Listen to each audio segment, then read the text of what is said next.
हाँ so hello guys, आपका स्वागत है आपके इस प्यारे से यूट्यूब चैनल में। तो शुरू करते हैं इस वीडियो को। तो देख पा रहे होंगे कि ये डिस्क्लेमर है।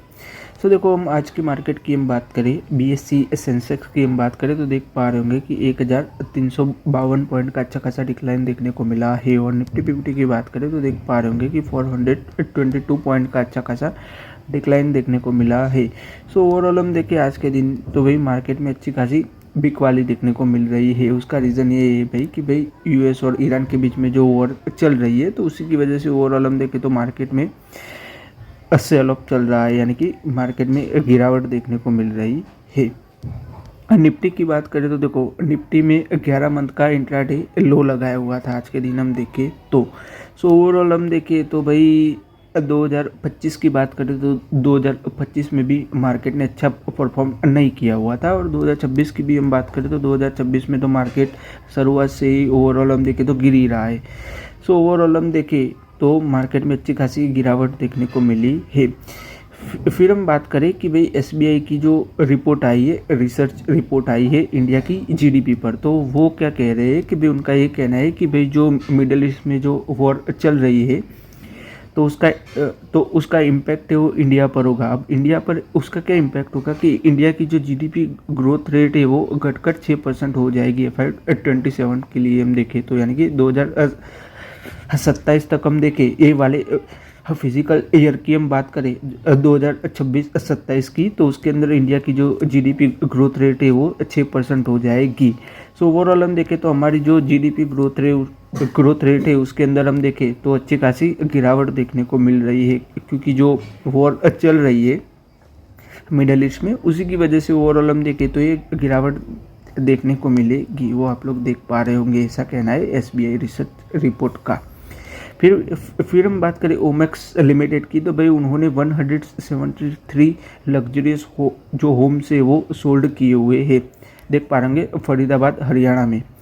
तो ओवरऑल ये वर्थ की बात करें कि कितने वर्थ के होम से वो सोल्ड किए हुए, तो देख पा रहे होंगे कि 800 करोड़ रुपीज़ के वर्थ के जो होम से वो ओवरऑल हम देखें तो सोल्ड किए हुए हैं, राइट। तो ये अच्छी बात है।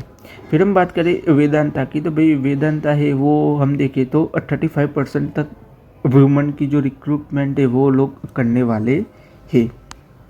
फिर हम बात करें मास्टेक की, तो भाई मास्टेक ने अच्छा खासा कॉन्ट्रैक्ट है वो सिक्योर किया हुआ है, देख पा रहे होंगे 85 मिलियन यूरो का उन्होंने कॉन्ट्रैक्ट है वो सिक्योर किया हुआ है इंजीनियरिंग के रिलेटेड हम देखें तो।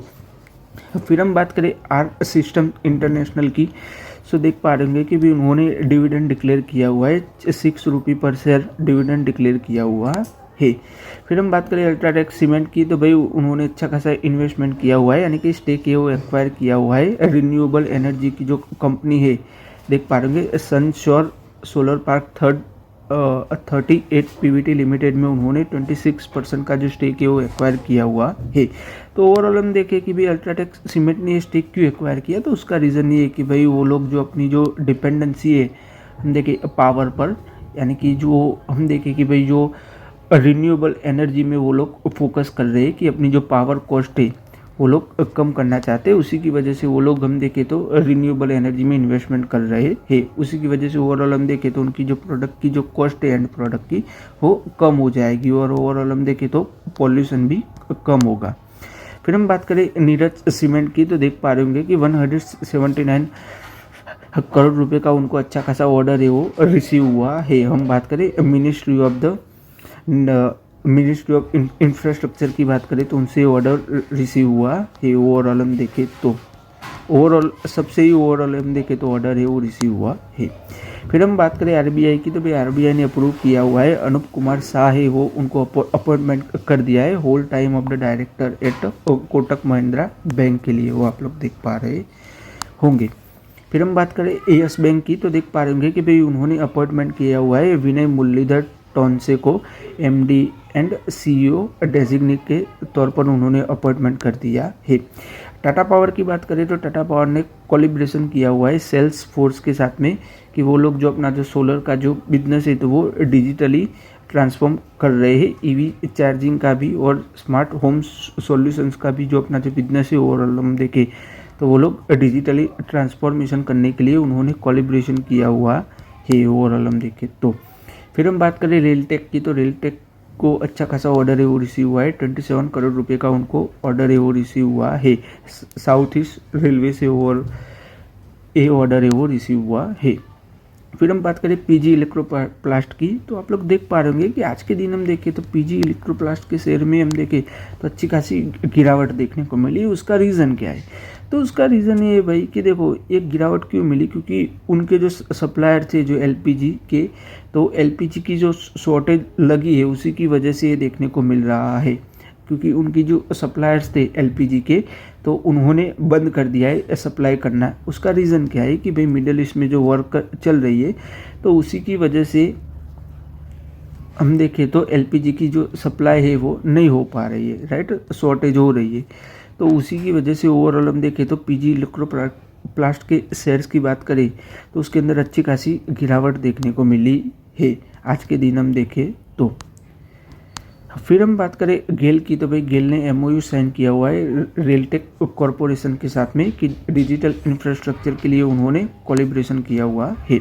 फिर हम बात करें एल्डेलविस फाइनेंशियल सर्विस की, तो आप लोग देख पा रहे होंगे कि भाई उन्होंने उनकी जो सब्सिडरी थी तो उसके अंदर से अपना जो स्टेक है 4.4% जो स्टेक है वो सेल किया हुआ है, देख पा रहे होंगे। EAAA इंडिया अल्टरनेटिव लिमिटेड में उन्होंने राइट 375 करोड़ रुपए के वर्थ के जो अपना जो स्टेक था यानी कि वर्थ के जो शेयर्स थे तो वो सेल किए हुए है, 4.4% का जो स्टेक है वो सेल किया हुआ है।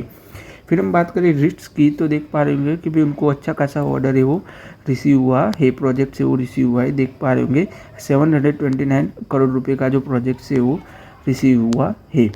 फिर हम बात करें कार्नेक्स माइक्रो सिस्टम्स की, तो भाई उन्होंने जॉइंट वेंचर है वो स्थापित किया हुआ है भारत हेवी इंजीनियरिंग के साथ में, देख पा रहे होंगे building the advance railway signalling के लिए उन्होंने जॉइंट वेंचर वो स्थापित किया हुआ है। फिर हम बात करें पूर्णा वंकारा एंटरप्राइज की यानी कि पूर्णा वंकारा ग्रुप की बात करें रियल एस्टेट ग्रुप की, तो भाई उन्होंने जॉइंट डेवलपमेंट के लिए प्रोजेक्ट शुरू किया है, देख पा रहे होंगे बेंगलुरु में 1300 करोड़ रुपए का ये प्रोजेक्ट है रियल एस्टेट का। ओवरऑल हम देखें तो बेंगलुरु में ओवरऑल हम देखें तो ये प्रोजेक्ट शुरू करने वाले हैं। फिर हम बात करें ल्यूपिन की, तो भाई ल्यूपिन के जो सीईओ है तो उन्होंने कहा हुआ है कि भाई जो वेट लॉस की जो ड्रग है, हम बात करें सेमाग्लूटाइड की, तो उसका जो पैटर्न है वो अब हम देखें तो वो ख़त्म होने वाला है। उसी की वजह से ओवरऑल हम देखें तो उसके जो दाम है वो अच्छे खासे डिक्रीज़ होंगे। फिर हम बात करें टेच महिंद्रा की, तो भाई टेच महिंद्रा ने देख पा रहे होंगे कि भाई उन पर जो यानी कि जो रूमर्स बाज़ार में फैल रही थी कि भाई टेच महिंद्रा है वो देखें तो 30,000 जो एम्प्लॉय है उसको हम देखें तो वो लोग निकालने वाले, यानी कि 30,000 जो एम्प्लॉय थे अपने तो वो लोग निकालने वाले थे, ऐसी हम देखें तो बाज़ार में रूमर चल रही है। तो ओवरऑल उन्होंने कहा है कि भाई ये जो रूमर है वो गलत है, राइट। टेक महिंद्रा ने कहा है कि ये जो रूमर चल रही है बाज़ार में वो गलत है, वो आप लोग देख पा रहे होंगे। फिर हम बात करें अल्ट्राटेक सीमेंट की, रेमको की और जेके सीमेंट की, तो उसके शेयर में आज के दिन हम देखें तो अच्छी खासी गिरावट देखने को मिली। उसका रीज़न क्या है? तो उसका रीज़न ये है कि भाई जो मिडल ईस्ट में जो वॉर चल रही है तो उसी की वजह से ये गिरावट देखने को मिल रही है, क्योंकि देखो क्रूड ऑयल के दाम जो अच्छे खासे बढ़ेंगे, तो क्रूड ऑयल के दाम बढ़ने से क्या होगा कि भाई ये जो बात करें भाई अल्ट्राटेक जो सीमेंट है, जो सीमेंट इंडस्ट्री की बात करें कि भाई उनके जो क्रूड ऑयल उनके यहाँ यूज़ होता है, ओवरऑल हम देखें तो ओवरऑल की जो पेट्रोल और डीजल है वो यूज़ होता है, तो उसके दाम बढ़ेंगे तो सीधी सी बात है कि भाई जो ट्रांसपोर्टेशन जो कॉस्ट है वो अच्छी खासी इंक्रीज़ हो जाएगी और उनकी जो प्रोडक्ट मैन्युफैक्चरिंग की जो कॉस्ट है वो भी इंक्रीज़ हो जाएगी। तो उसी की वजह से ओवरऑल हम देखें तो अल्ट्राटेक, रेमको और जेके की बात करें और इंडिया सीमेंट की बात करें तो उसके शेयर में अच्छी खासी गिरावट देखने को मिल रही है। एसी की बात करें तो भाई एसी के प्राइस है वो अच्छे खासे बढ़ने वाले हैं इंडिया में। अब क्यों बढ़ने वाले हैं? तो उसका रीज़न ये है भाई कि देखो कॉपर के दाम है वो अच्छे खासे इंक्रीज़ हुए, पहली बात है। फिर रूपी में अच्छी खासी गिरावट देखने को मिल रही है। उसका रीज़न क्या है कि भाई जो मिडल ईस्ट में वॉर चल रही है तो क्रूड ऑयल के दाम है वो बढ़ गए। अब सीधी सी बात है कि भाई अब आप ज़्यादा दाम पर क्रूड ऑयल इंपोर्ट करोगे तो रुपये का जो हम देखें रुपये डिप्रिशिएट तो होगा ही होगा, क्योंकि डॉलर है वो स्ट्रॉन्ग हो रहा है। ओवरऑल हम देखें क्योंकि हमारे जो इंपोर्ट है वो बढ़ जाएंगे, क्योंकि देखो क्रूड ऑयल के दाम है वो बढ़ गए, तो उसी की वजह से ओवरऑल हम देखें तो रुपये गिर रहा है। और जो न्यू एनर्जी नॉर्म्स आए राइट। तो वो उसकी वजह से भी ओवरऑल हम देखें तो कॉस्ट है वो अच्छी खासी बढ़ गई है एसी की। तो ओवरऑल हम बात करें कि इंडिया में एसी के दाम है वो अच्छे खासे बढ़ने वाले हैं। देखिए कि 5 से 15% तक बढ़ने वाले हैं। लुपिन की बात करें तो लुपिन के शेयर में भी अच्छी खासी गिरावट देखने को मिली। उसका रीज़न क्या है कि भाई यूएस एफडीए ने 2 ऑब्जर्वेशन दिए हुए हैं उनका, जो हम बात करें अंकलेश्वर में जो प्लांट था उस पर, तो उसी की वजह से ये गिरावट देखने को मिल रही है। रिट्स की बात करें तो देख पा रहे होंगे कि उनको 45 करोड़ रुपए का अच्छा खासा प्रोजेक्ट है वो रिसीव हुआ है, देख पा रहे होंगे वेस्ट बंगाल में ओवरऑल हम देखें तो। सो आज के इस वीडियो में गाइस हम यहीं तक रखते हैं। अगर आपको ये वीडियो अच्छा लगा हो तो लाइक कर दीजिएगा, शेयर कर दीजिएगा और चैनल को सब्सक्राइब कर दीजिएगा। धन्यवाद ये वीडियो देखने के लिए।